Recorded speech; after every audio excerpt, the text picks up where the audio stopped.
Welcome back. Time to shine. Time right now for Take Your Pick with CBS Sports HQ heartthrob, the great Will Brinson. All right, I got week number 10. Last night's not great. Will and I are neck and neck on the season, and these games for week number 11 in the National Football League, they are off the charts. Very difficult to pick. Will, let's start. The Cleveland Browns are at home. No Myles Garrett. They're favored by 3, taking on the artist formerly known as the Philadelphia Eagles. Will Brinson, take your pick.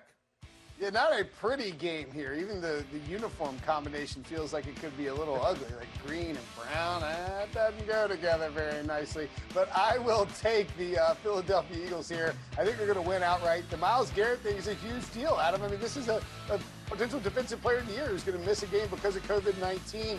And I think when you look at the strength of the Eagles, it's stopping the run. They haven't allowed a rusher over 100 yards in like a year and a half now or something crazy like that. And the Browns need to run to win. It is not a Baker Mayfield team. It's a Nick Chubb, Kareem Hunt team. They don't get it done here. Eagles win outright. I'm going to stay with my pick before the news that Myles Garrett's not going to play as he's on the COVID list. I'm going to roll with the Cleveland Browns. I just think at this stage, Will, can't take Philly. Can't do it. They're broken. The Wentz wagon is broken. I built it with my own bare hands before the draft in 2016. Listen, this Philly offense is a mess. I think Chubb and Hunt going to have a big-time game. I don't love it. By the way, fashion tips with the green and the brown? Thanks, Will Brinson. Thanksgiving's next week. We appreciate that. I'm going to roll with the Cleveland Browns. How about this ball game on CBS? Can't wait for it. Andrew Catalon on the call. Texans, Patriots, New England favored by 2 in Houston. Take your pick. This is a no-brainer for me. Pats are one of my best bets of the week. Bill Belichick has kind of got the ship righted a little bit, maybe. The defense doesn't look particularly good, but you know what defense really doesn't look good? The Houston Texans. They're the worst rushing defense in the entire NFL. They get gashed by everyone, and they're going to get gashed by Damian Harris in this game, provided that he plays, of course. If not, toss Rex Burkhead out there. How about drag Corey Dillon out of retirement? Who cares? I mean, anybody can run against this team. It's pathetic. I think that the Patriots will run wild. They won't use Cam Newton on the ground a ton unless they really need to. But Cam and my boy Jacoby Myers get loose for a touchdown or 2. He doesn't have one in the season yet. Receiving, Pats roll here. Clock killing Corey Dillon. What a reference, Will Brinson. Give me the Texans to win the game outright. Deshaun Watson is absolutely going to dominate. Listen, I was stunned by what transpired against Baltimore. That, to me, was the craziest result and ebb and flow of the entire season. I think the Patriots are still awful, and Joe Flacco threw on them. I think Watson, the Brandon Cooks revenge game, I think he's going to have a tremendous performance. I think that the Texans are going to shock the world and beat the New England Patriots. Will Brinson, how about this ball game on Monday Night Football? The ball game is in Tampa. The Rams come to town. The Buccaneers are favored by 4. Will Brinson, take your pick. I think Tampa could probably win this game, but I think it's going to be a very close one. And, you know, we talk about injuries all the time. People get up in arms about skill position players or Myles Garrett missing the game. Sometimes there are injuries and players that go fly under the radar. And for Tampa Bay, it is Hobart's finest, Ali Marpet, the all-pro interior lineman for Tampa Bay. When he's missing, the Buccaneers' protection drops off a cliff. And guess who's coming to town? Aaron Donald. The way Jalen Ramsey's playing right now, with Donald getting pressure on Tom Brady, you can see Ramsey either lock up Mike Evans, move some to Chris Godwin, keep Antonio Brown in check. He can do it all. Not all of it at once, of course, but he can lock cooking. I think the Rams are a live dog here, and I do believe that they'll cover by at least field goal. By the way, Will, don't even sell Aaron Donald short. He might be able to do that all at once. I love the Rams. I'm with you. In fact, I'll say it. Rams win the game. I mean, you nailed it in terms of a key injury on the offensive line. The Rams are good. They're a well-coached, solid in every phase football team. I think Jared Goff can make some plays against that young defensive backfield. I like the receivers. I'm obsessed with Aaron Donald. Listen, I think Jalen Ramsey's had a first-team All-Pro caliber season.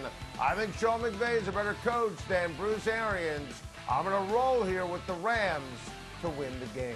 Here are the rest of our picks for week number 11 in the National Football League. I do like Baltimore to win, as we talked about earlier, but I think that 5.5 is way too much.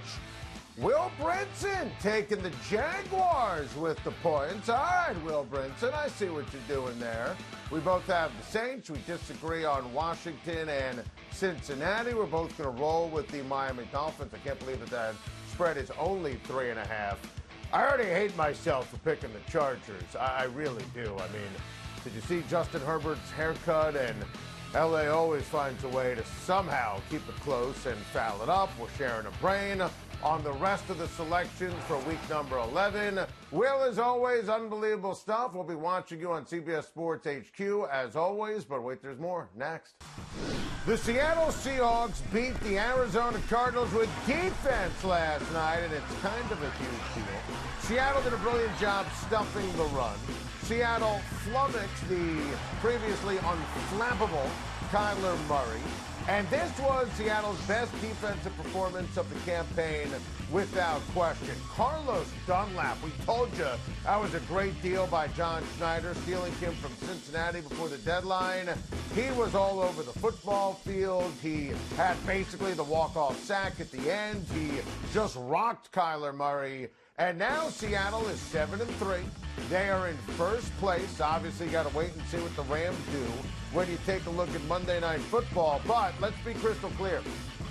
If Seattle can play complementary football, and if Seattle's historically maligned defense can play like it did last night the rest of the season, of course Seattle's in the conversation for the Super Bowl. I refused to ever take the cheese on Seattle being a real team and real threat in the NFC until they play defense. They play defense, I have to be open-minded. They play defense, they let Russ breathe. Forget about Russ cooking.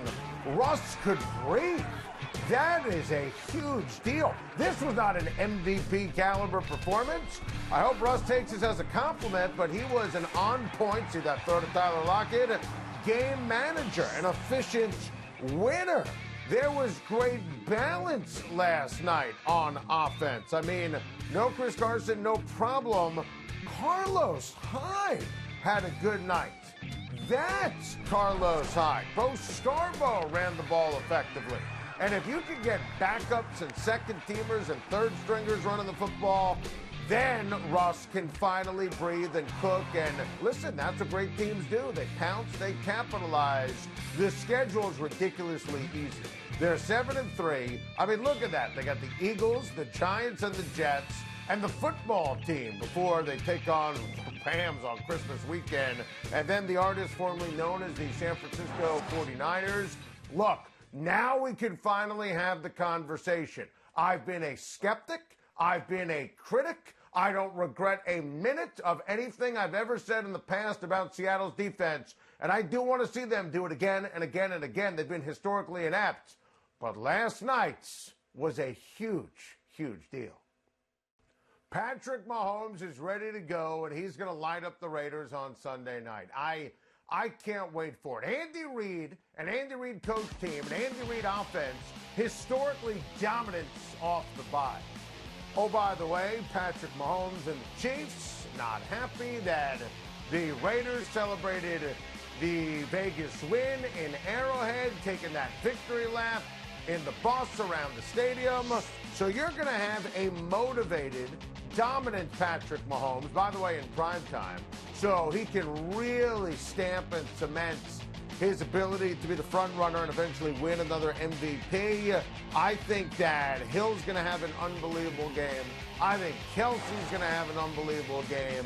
The Raiders' defense, because of COVID-19 protocols, they have barely practiced this week. I think this is a game where Kelsey has a couple of touchdowns, Hill has a couple of touchdowns. I wouldn't be surprised if Patty threw for 5. And look, the one loss for Kansas City, it's that aforementioned game against the Raiders, and Look, you credit the Raiders, and the Raiders are playing unbelievable defense, but I think Patrick Mahomes and Andy Reid are going to make them pay for their sins a couple of weeks ago. Now, there's a huge spot for my guy, Derek Carr. Derek Carr, by the way, if you were doing an MVP ranking, and we literally did one this week on Time to Shine, Derek Carr is ranked as my 11th candidate. Derek Carr has been playing excellent, winning football. I just think in this game he's going to be playing a lot of catch-up, and he's not going to have a lot of help from his defense. I think Carr can flat out sling it. I think the Raiders are ridiculously confident. They've been scoring a bushel of points. And listen, when they lose to Kansas City, you look at the schedule, I still think they're going to end up winning a ton of games and make the playoffs. If the game's competitive early, and I think it will be, Josh Jacobs is going to have a big game. Josh Jacobs can blast anyone, can run through any defense, but on Sunday night, it's Patrick Mahomes' time to shine. Well, here's the deal, Lamar. I think it's both a gigantic game and a revenge game. Because the reason why it's both is because of you. You haven't played great football. There's also an issue. There's a book on Lamar Jackson. He doesn't play big in big games. This is a sizzling, piping hot matchup on CBS. Oh, Jim Nantz, Tony Romo, Tracy Wolfson special. 6-3 Ravens, 6-3 Tennessee Titans. And obviously revenge is going to have to be served here after Lamar and the Ravens went home prematurely last year, and it was a bad look. And so was Sunday night's. Listen, Lamar Jackson against the really terrible Patriots defensive backfield. He couldn't hit water if he fell out of a boat.